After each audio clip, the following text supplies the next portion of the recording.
Asociación Camino Anima Mundi presenta. Vale, vamos a desgranar esto de hoy, porque desafía mucho de lo que creemos saber. Bienvenidos a este análisis profundo, donde vamos a tomar un documento increíble de la Asociación Camino Anima Mundi como nuestra hoja de ruta. Hola, y vaya hoja de ruta tenemos hoy, ¿eh? Porque el tema se las trae. Se las trae totalmente. A ver, la misión que tenemos aquí es resolver una de esas contradicciones que parecen, insalvables dentro de la enseñanza bíblica. Por un lado, tenemos ese mandato famosísimo de Jesús de no juzgar, que hoy en día es casi un eslogan. Sí, un eslogan de supervivencia social, diría yo. Tal cual.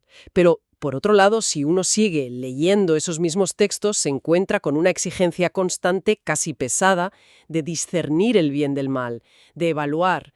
O sea, ¿cómo encaja todo esto? Para quienes buscan un crecimiento espiritual real o simplemente entender mejor estos textos, la línea entre ser un ingenuo moral y un arrogante es muy, muy fina. Es finísima, exacto. Lo fascinante aquí es que no podemos entender esta aparente contradicción sin ir al idioma original. O sea, si nos quedamos en la superficie de la cita famosa, nos perdemos. Claro, y ese es el problema, ¿verdad? Pasamos por alto el matiz. Empecemos con el texto conflictivo, Mateo 7, versículos 1 y 2, y Lucas 6, 37. Eso de no juzguéis para que no seáis juzgados. El gran clásico. Y ahí es donde entra la calma que nos aporta el documento. Nos da la clave lingüística, que es el verbo griego krino. Crino, ¿vale? Eso es. Y lo fascinante aquí es que krino no es una palabra plana. Tiene un campo semántico enorme, como un abanico. Puede significar distinguir o separar, puede ser evaluar o discernir, y de ahí va subiendo el tono. O sea, se va volviendo más grave. Exacto. Pasa a significar emitir un juicio legal, luego condenar, y en su punto más extremo significa arrogarse el lugar de juez último, o sea, usurpar el trono de Dios básicamente. Madre mía. Entonces, claro, la palabra juzgar en español se nos queda cortísima. O sea, se me ocurre una analogía. Esto del crino es como, a ver cómo le explico, como un bisturí. Me gusta eso. A ver, Claro, un bisturí puede usarse para separar tejidos y curar. Sería el discernimiento el cirujano que te salva la vida. Pero ese mismo bisturí, usado como un arma para herir, pues es una condena arrogante y destructiva. El problema no es la herramienta en sí. sí, el problema es quién empuña el bisturí y con qué intención. Has dado en el clavo. Y si entendemos que la palabra tiene todos estos matices, pasamos a ver cómo Jesús la usó en su contexto inmediato. Porque, fíjate, él no pedía ceguera moral en absoluto. Nada de ceguera, claro. De hecho, si seguimos leyendo en el Sermón de la Montaña, llegamos a Mateo 7, versículos 3 al 5, la famosísima imagen de la paja y la viga. La sátira por excelencia. Total, eso de fijarse en la paja en el ojo ajeno y no ver la viga inmensa en el propio. Pues mira, el documento hace un análisis brillante de esto. Jesús no prohíbe sacar la paja del ojo del hermano. Esto es vital. Espera, repite eso. ¿No lo prohíbe? No lo prohíbe en absoluto. Lo que prohíbe es hacerlo desde la hipocresía. El juicio evaluativo no se elimina, se purifica. O sea, el texto exige que uno se examine a sí mismo primero para poder ver claro. Saca primero la viga de tu ojo, dice, y entonces verás bien para sacar la paja. Ah, claro. Entonces verás bien. O sea, el objetivo final sigue siendo ayudar al otro con su paja. Exacto. Y aquí hay una conexión psicológica interesantísima que menciona el texto.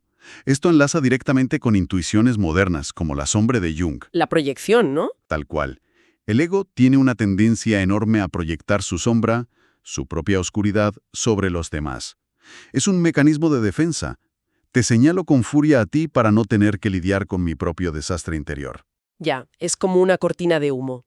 Pero espera, voy a hacer de abogado del diablo aquí, porque le veo un peligro a esto. Venga, dispara. Si la condición es no tener ninguna viga, ¿esto no corre el riesgo de paralizarnos?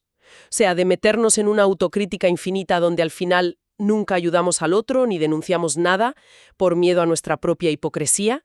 Como no soy perfecto, me callo. Es una objeción buenísima y súper común. Pero la meta final sigue siendo sacar la paja. La diferencia es que cuando has lidiado con tu propia viga, te acercas al otro desde la humildad del que reconoce su propia sombra. Ya no te acercas desde un pedestal. Exacto, no desde la superioridad moral. Reconoces que tú también eres frágil. Y esto los lleva al siguiente punto, que es crucial. Porque una vez desmontada la idea de que no juzgar significa no evaluar, pasamos a las evidencias textuales. Y aquí es donde se pone realmente interesante, porque resulta que en el mismo Evangelio Jesús manda juzgar. literalmente lo ordena. Sí, sí, no es opcional. Por ejemplo, Mateo 7, versículo 6. Eso de no deis lo santo a los perros, ni echéis vuestras perlas a los cerdos. A ver, para cumplir eso, lógicamente tienes que distinguir. Tienes que saber qué es un perro, qué es un cerdo, qué es santo y qué es profano. Tienes que evaluar. Es puro discernimiento. Tienes que catalogar la realidad para proteger lo valioso. Y añade Juan 7:24. No juzguéis según las apariencias, sino juzgad con justo juicio. O sea, juzgad. Y aquí el documento hace un contraste de verbos que es revelador. Si volvemos a Lucas 6:37, ese que dice, no juzguéis y no seréis juzgados, no condenéis y no seréis condenados. Que en español suena a repetición poética. Claro, suena a lo mismo, pero en griego, subraya el experto del texto, hay dos verbos distintos. Uno es crino, el juicio evaluativo, y el otro es catadicazo. Catadicazo. Suena fuerte, ya de por sí. Suena contundente porque lo es. Significa condenar, emitir una sentencia definitiva. Jesús une estos dos verbos para advertir de un peligro brutal. Cuando el juicio, el crino, nace del ego, resbala rápidamente y degenera en condena, en catadicazo. O sea, empezamos diciendo, has hecho algo malo, y terminamos diciendo, eres un ser humano irreparable. Tal cual. Y fíjate cómo lo entendían los primeros cristianos. El documento trae las palabras de Pablo, en Hebreos 5:14, y Primera de Tesalonicenses 5:21. Para Pablo, la madurez espiritual implica tener los sentidos entrenados para discernir el bien del mal. Entrenados. Como un músculo. O como un sistema inmunológico, que es la analogía perfecta.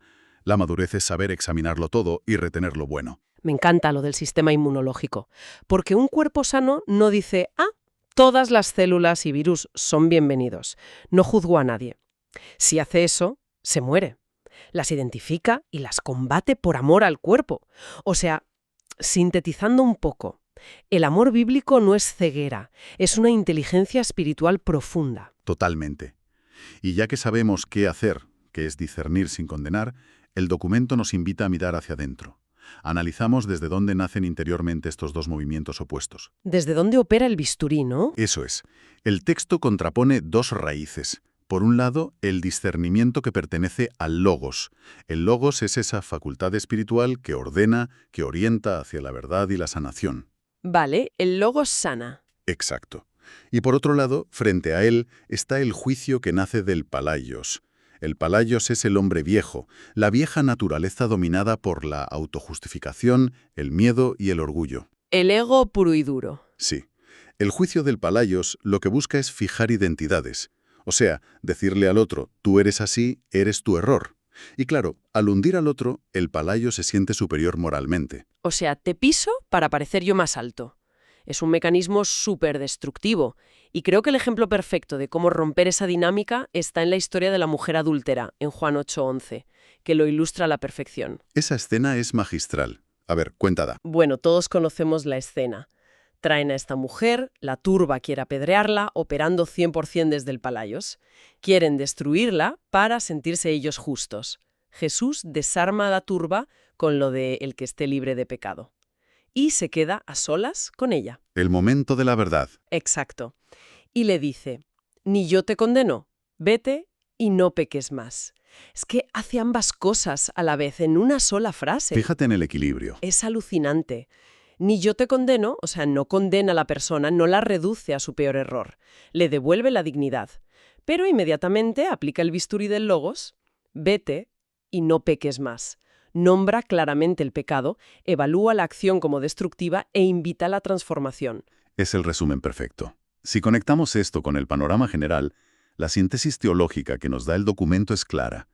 El discernimiento cristiano, el que nace del logos, nunca busca condenar al pecador. Jamás. Busca sanarlo. Exacto. Busca revelar aquello que destruye el amor para poder extirparlo, como el cirujano. Entonces, con todo este recorrido en la cabeza, ¿qué significa todo esto para quienes nos escuchan hoy? Pues significa un cambio de mentalidad radical. Radical, sí. Hacer una recapitulación aquí es vital. No juzguéis no significa, bajo ningún concepto, que todo da igual. No significa que no se deba nombrar el mal o que debamos ser ingenuos. Para nada. Significa no usurpar el trono de Dios. Significa no fijar al otro en su error, no reducirlo a su caída. Se trata de amar radicalmente a la persona que falla, mientras al mismo tiempo se juzga con dureza todo aquello que atenta contra el amor. Es un equilibrio que requiere muchísima madurez. Y para aterrizar esto, el documento plantea unas preguntas finales, como un ejercicio de autoexploración. Unas preguntas que pican un poco, ¿eh? Sí, escuecen. Son para los viandantes, para quienes intentan vivir esto. Nos obligan a preguntarnos, ¿desde dónde juzgamos a diario? ¿Lo hacemos desde nuestra propia herida y resentimiento o desde la verdad? Uf, Y hay más. Cuando evaluamos a alguien, ¿buscamos realmente sanar al otro? ¿O en el fondo solo queremos reafirmarnos a nosotros mismos y sentirnos superiores? esa es la prueba del algodón. Es muy fácil disfrazar la arrogancia de falsa preocupación. Exacto. Y la pregunta definitiva, ¿qué paja ajena estamos viendo obsesivamente hoy que nos impide ver nuestra propia viga inmensa? Madre mía, es para quedarse pensando en silencio un buen rato. Nos invita a auditar cada comentario que hacemos. Bueno, creo que esta inmersión nos ha dejado tarea para meses. Nos toca mirar hacia adentro y afilar bien ese bisturí del logos, siempre desde la humildad. Sin duda.